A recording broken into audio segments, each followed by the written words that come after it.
bismillaahi raxmaani raxiim waxaana wanaagsan dhegaystayaal saaxiibayaal meel kasta oo aad joogtaan kusoo dhowaada barnaamijka falanqaynta caalamka xiliyadan oo kale aad ka daawataan warbaahinta naafic show waa 13 bisha toddobaad 2026 maalinimo isniina haddii aynu ka horeyna tirada maraakiibta ka gudbaysa marinbiyoodka ayaa hoos u dhacday heerkii ugu hooseeyay toddobaadkan axaddii sida ay muujisay xogta maraakiibta kadib markii ay soo cusboonaadeen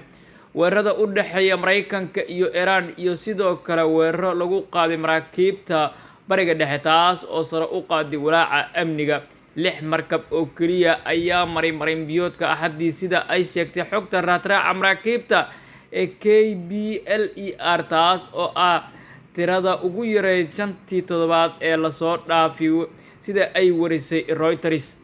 dhinaca kale General Mohsen oo ah la taliyaha arrimaha militariga ee hogaamiyaha sare Iran Mujtama Khamenei ayaa u sheegay telefishinka dowladda Iran marinbiyoodka Hormuz waxa uu ka muhiimsan yahay 10 bambooyin nuclear ah. Iran waxa ay sii wadi doontaa ilaalinta marinkaas waxaana intaa ku daray marinbiyoodka Hormuz waa mid istiraatiiji ah oo aan ku cabsin gelin ayuu yiri unagana hortagna cadowgeena amnigeena qarankeena iyo danaha yaga qaranka waxa ay leeyihiin muhiimad aad u weyn waxaana intaa ku daray Netanyahu iyo Trump waxa ay ka gudbeen xaqiiqdii ama qadkii casa waxa ayna heleen ayuu yiri ama ay heli doonaan jawaab ku haboon waxyaabaha ay ka sameynayaan marinbiyoodka Hormuz.